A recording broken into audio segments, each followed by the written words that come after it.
ನೀವು ಲಕ್ಷ್ಮೀ ದೇವಿಯ ಆಶೀರ್ವಾದವನ್ನು ಪಡೆಯಲು ಬಯಸಿದರೆ ಈ 10 ಮುಖ್ಯ ವಿಷಯಗಳನ್ನು ತಿಳಿದುಕೊಳ್ಳಿ. ಲಕ್ಷ್ಮೀ ದೇವಿಯ ಆಶೀರ್ವಾದವು ತಮ್ಮ ಮನೆಯಲ್ಲಿ ಉಳಿಯಬೇಕೆಂದು ಪ್ರತಿಯೊಬ್ಬರೂ ಬಯಸುತ್ತಾರೆ ಮತ್ತು ಅವರು ಎಂದಿಗೂ ಆರ್ಥಿಕ ಬಿಕ್ಕಟ್ಟನ್ನು ಎದುರಿಸಬೇಕಾಗಿಲ್ಲ. ನೀವು ಸಂಪತ್ತಿನ ದೇವತೆಯನ್ನು ಮೆಚ್ಚಿಸಲು ಬಯಸಿದರೆ ಕೆಲವು ವಿಶೇಷ ಕ್ರಮಗಳ ಹೊರತಾಗಿ ನಿಮ್ಮ ದೈನಂದಿನ ಕೆಲಸಗಳಿಗೆ ಗಮನ ಕೊಡಿ, ಏಕೆಂದರೆ ಕೆಲವೊಮ್ಮೆ ನಮ್ಮ ಸಣ್ಣ ಕೆಲಸಗಳು ಸಹ ಲಕ್ಷ್ಮೀ ದೇವಿಯನ್ನು ಮೆಚ್ಚಿಸುತ್ತವೆ. ಲಕ್ಷ್ಮೀ ದೇವಿಯನ್ನು ಮೆಚ್ಚಿಸಲು ಸಹಾಯಕವಾಗಬಲ್ಲ 10 ಪ್ರಮುಖ ವಿಷಯಗಳನ್ನು ನಾವು ತಿಳಿದುಕೊಳ್ಳೋಣ. 1. ಲಕ್ಷ್ಮೀ ದೇವಿಯು ವಾಸ್ತವವಾಗಿ ತುಳಸಿ ಸಸ್ಯದಲ್ಲಿ ನೆಲೆಸಿದ್ದಾಳೆ. ಆದ್ದರಿಂದ ಪ್ರತಿದಿನ ಬೆಳಿಗ್ಗೆ ಸ್ನಾನದ ನಂತರ ತುಳಸಿ ಗಿಡಕ್ಕೆ ನೀರನ್ನು ಅರ್ಪಿಸುವುದು ಮನೆಯಲ್ಲಿ ಸಂತೋಷ ಮತ್ತು ಸಮೃದ್ಧಿಯನ್ನು ತರುತ್ತದೆ. ಸಂಜೆ ತುಳಸಿಯಲ್ಲಿ ದೀಪ ಹಚ್ಚುವುದರಿಂದ ಪುಣ್ಯ ಪ್ರಾಪ್ತಿಯಾಗುತ್ತದೆ. 2. ಸೂರ್ಯಾಸ್ತದ ಮೊದಲು ಬೆಳಿಗ್ಗೆ ಮತ್ತು ಸಂಜೆ ಮನೆಯನ್ನು ಸ್ವಚ್ಛಗೊಳಿಸಿದ ನಂತರ ಮುಖ್ಯ ದ್ವಾರದಲ್ಲಿ ತುಪ್ಪದ ದೀಪವನ್ನು ಬೆಳಗಿಸಿ. ಹೀಗೆ ಮಾಡುವುದರಿಂದ ಪ್ರತಿಯೊಂದು ವಿಪತ್ತು ನಾಶವಾಗುತ್ತದೆ. ಮನೆಯಲ್ಲಿ ಲಕ್ಷ್ಮೀ ದೇವಿ ನೆಲೆಸಿರುತ್ತಾಳೆ. ವಾಸ್ತು ದೋಷ ಕೂಡ ನಿವಾರಣೆಯಾಗುತ್ತದೆ. 3. ಹಿರಿಯರನ್ನು ಎಲ್ಲಿ ಗೌರವಿಸಲಾಗುತ್ತದೆಯೋ ಅಲ್ಲಿ ಅವರಿಗೆ ಆದ್ಯತೆ ನೀಡಲಾಗುತ್ತದೆ. ಆ ಮನೆಯ ಸದಸ್ಯರು ಎಂದಿಗೂ ಆರ್ಥಿಕ, ಮಾನಸಿಕ ಮತ್ತು ದೈಹಿಕ ಸಮಸ್ಯೆಗಳನ್ನು ಎದುರಿಸಬೇಕಾಗಿಲ್ಲ.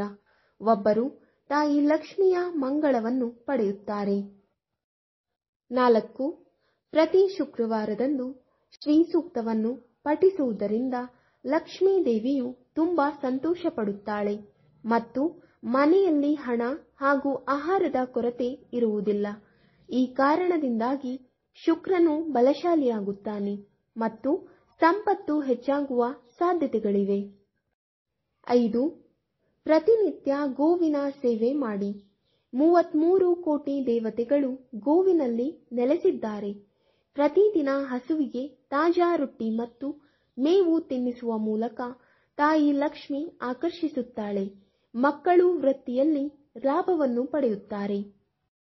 6.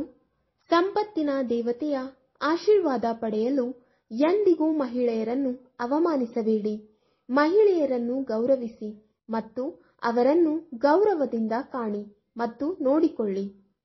7.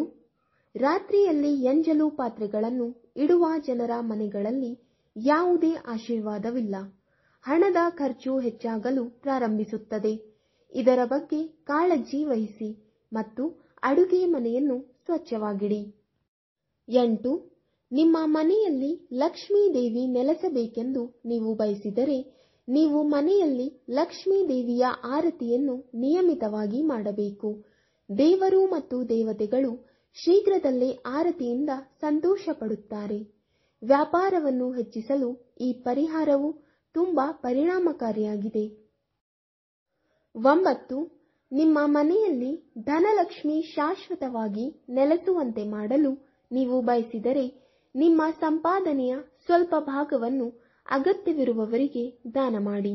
ಇದರೊಂದಿಗೆ ಅನಗತ್ಯ ವೆಚ್ಚಗಳನ್ನು ನಿಯಂತ್ರಿಸಿ.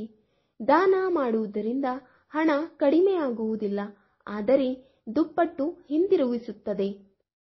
10.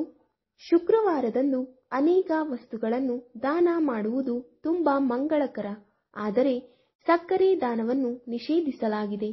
ಸಕ್ಕರೆ ಶುಕ್ರ ಗ್ರಹಕ್ಕೆ ಸಂಬಂಧಿಸಿದೆ.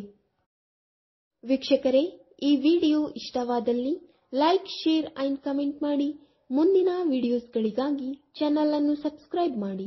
ಧನ್ಯವಾದಗಳು.